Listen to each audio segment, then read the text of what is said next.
Hey guys, so today I'm here with a tour of the Nikon D3100. So I know guys, I've had this for a while, about a month or so now, and I'm still going to be reviewing it. However, I've been having a lot of computer issues lately where editing long videos at all is just a nightmare. So what I'm going to do is just give you guys a simple tour of it for now, until I can go ahead and finally give you guys a review.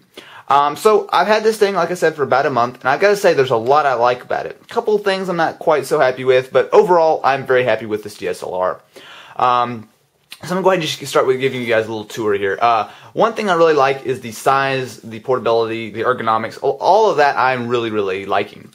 So with the standard 18 to 55 kit lens that comes with it, of course you can get, I believe there are a couple of other kits that have different lenses, and obviously you can buy it body only and get whatever lens you like. However, together it only weighs about a pound, and it is really pretty lightweight for a DSLR. Now, you know, that's not saying much if you're coming from a point and shoot or a camcorder or something like that. But as far as you know, I mean, it's still not all that big and bulky, and I like the weight a lot. Same goes for the ergonomics. I'll go ahead and just pull it in here. And if you guys can see there we go. It's got a nice little rubber piece here with a little, well, your thumb fits really nicely in there. You go ahead and slide through your different modes.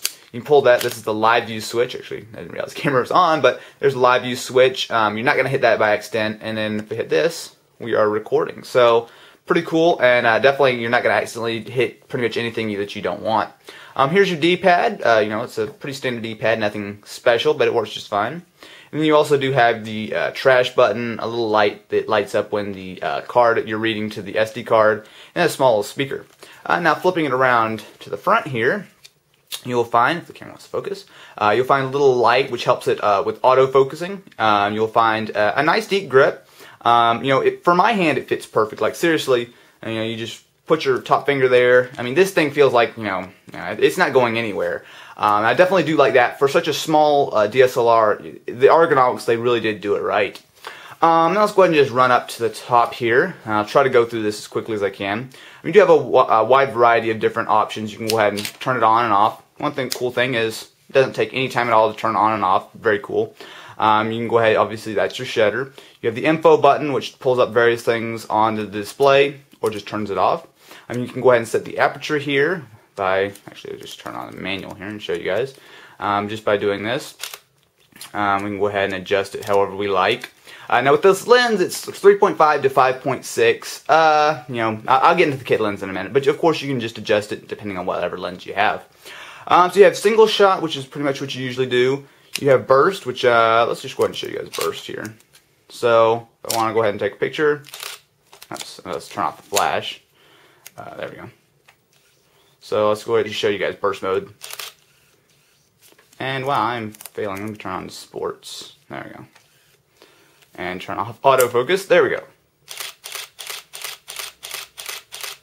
So you guys can hear it. It's a pretty decent, it's respectable. I'd say it's about 3, maybe 4 frames per second and full auto. So for sports, it's not going to be too bad. And of course, you do have autofocus as well as you have that sports mode, which is pretty much what this is made for.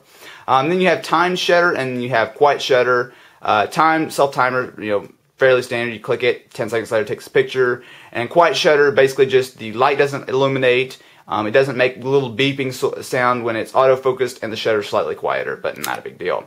Now I'm not going to go through all these mode switches. It's got a guide mode. To be honest, I've never really gotten into this. It's super basic. I don't really think it's going to be useful. I mean, for pretty much anybody, unless you're just a total camera noob, which I hope you're not. If you're buying a camera like this, you really don't need to use the guide mode, in my opinion. You know, the auto mode pretty much does everything the guide mode does better. You know, with the auto mode, it's really simple. When you turn on the autofocus, you just point at it, and you hear the beep, take a picture, you're good to go. Anyway, you do have quite a few others, auto without flash, all kinds of scene selectors. Of course, what I usually do is just turn on manual and do everything myself. So, you know, it's pretty simple. You can do it however you like there. Up top here, you do have a little thing for the hot shoe. Pull the little piece off. You can go ahead and mount a hot shoe. Now you cannot mount a microphone. That's a fairly big downside to this camera. You cannot mount a microphone. Of course you could mount it, but you couldn't plug it in because there is no, just show you guys here. There is no microphone input. You do have for normal standard TVs, HDMI, mini USB, and a proprietary GPS mount. However, if you want to go ahead and hook it up, if you're doing mainly video like I do, there's no way to go ahead and hook this up to an external microphone, which is definitely a pretty big downside.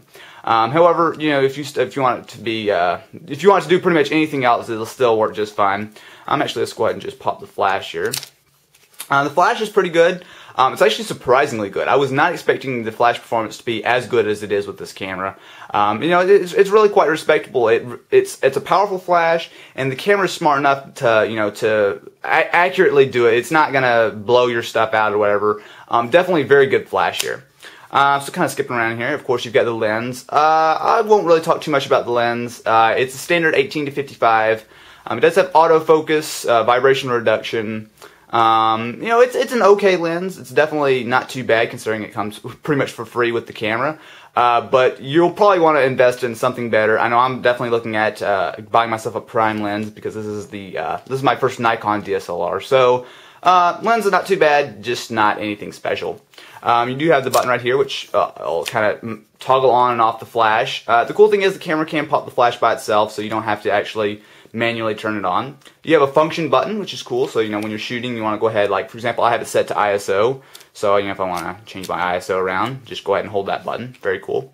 You do have the microphone right here. Go ahead and get a nice close up here. Microphone, not entirely great. It's only single channel, so you're not going to get stereo sound, but I don't have too many complaints about it.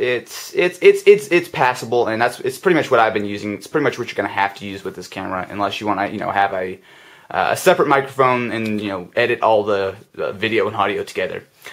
So let's go ahead and just take a quick look around the back. I've already shown you guys this side. You have a variety of buttons on this side. You've got your info button. You have plus and minus, which allows you to zoom in on pictures and navigate around a little bit. Go ahead and open up the menu. It's got a nice menu, I've got to admit. This has got a really nice menu. You can go ahead and just change all kinds of stuff.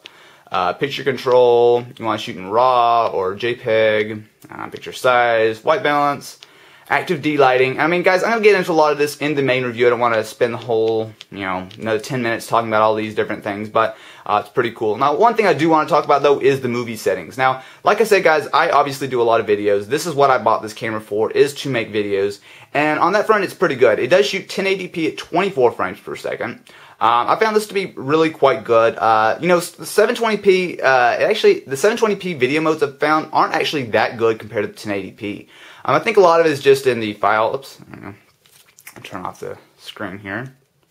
But anyway, yeah, the 1080p video is definitely a lot better looking than any of the other quality settings I've found.